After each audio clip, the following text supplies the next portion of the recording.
American Federation of Labor will start as a uniting of craft unions, those skilled workers, in 1869.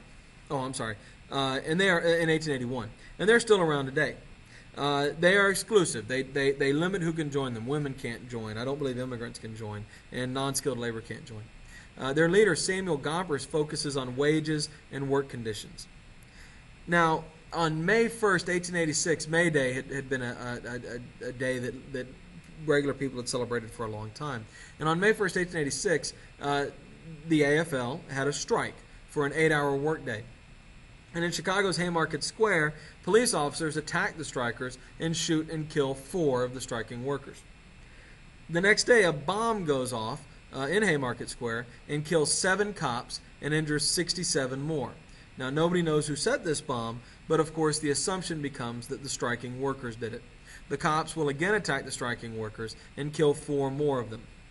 Eventually, 8 anarchists will be arrested on virtually no evidence and charged with murder for inciting. They don't actually claim that they planted the bomb. They just claim that they inspired the people who planted the bomb.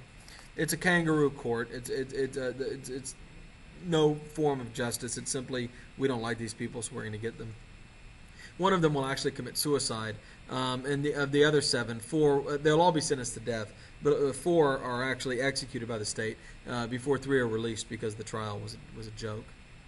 But this is important. This is an important moment in American history because this is where Americans begin to fear the anarchist. This is stereotypically becomes some Eastern European intellectual who's come over here to destroy the American way of life.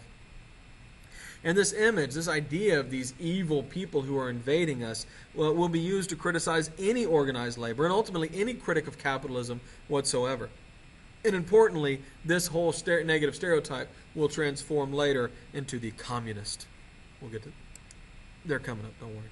Oh, here's a Haymarket images of that, and there's the anarchists of Chicago. You see them. All right, Homestead. Andrew Carnegie's U.S. Steel had traditionally worked with the Amalgamated Associated Iron and Steel Workers. This is the most powerful trade union, and in the early days of Carnegie Steel, he needed skilled steel workers. But as technology increased, he didn't really need the skilled steel workers. It became more and more of an unskilled job.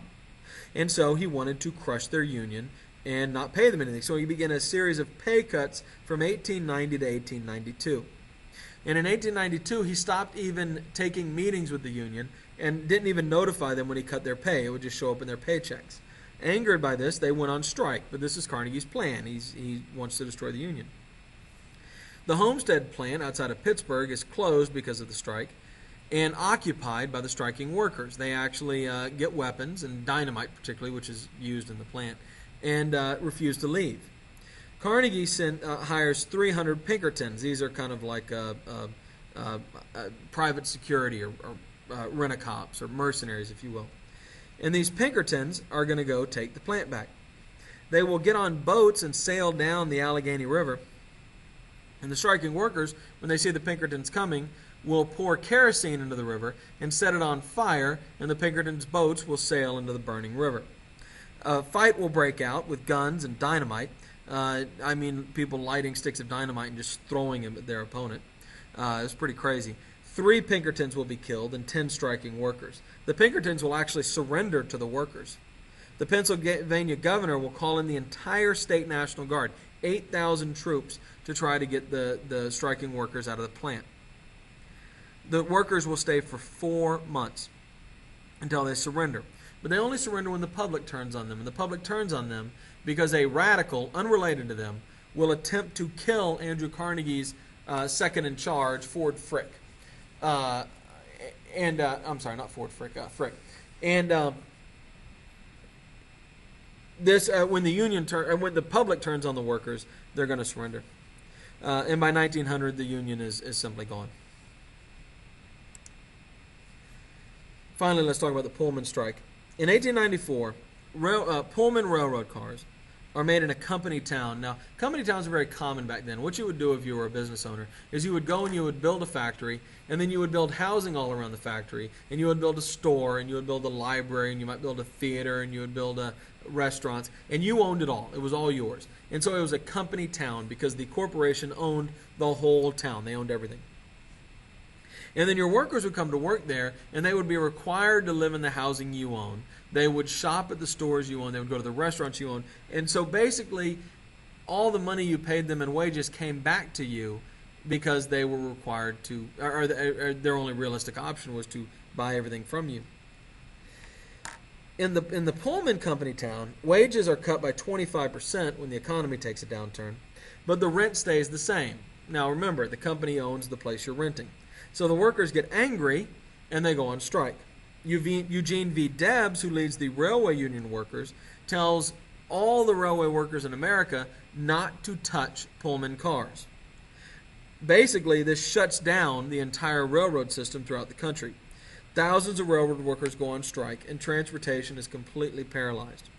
The Illinois governor, who's pro-labor, refuses to use any force. He refuses to send state troopers in, our National Guardsmen, and to do anything about it. The Democratic president at the time, Grover Cleveland, sends 2,000 troops to Chicago to, as he says, quote, get the mail going again. The courts issue, and they fight. The troops and the strikers fight. The courts will issue an injunction against the union strikers. They'll arrest Eugene V. Debs, their leader, and throw him in jail. And the strike will collapse without leadership. By 1900, unions had won very little. They failed for a number of reasons. Let's look at those. They failed because they were exclusive. Many unions would not let women in, or immigrants, or minorities. And so business owners figured out real quick, if you want to break the union, you just go hire the people they won't let in because they can't be in the union anyway. They failed because the workforce was incredibly mobile. It moved around a great deal, so it was hard to keep any organization going. They failed because many immigrants would come to America for a few years, save up, and return back to Europe, and weren't really interested in long-term improvements in the American labor system. But most importantly, they failed because powerful corporations who had enormous influence in the government were committed to destroying the unions. They were not interested in seeing work conditions improve or wages go up or workplace safety be enforced. The government and the corporations were extremely close during this period in the late 1800s. And the government was willing to even use the United States Army and use deadly force to prevent workers from organizing, as we saw in a number of these cases. And this is the new economy. America will become the richest country in the world during this time.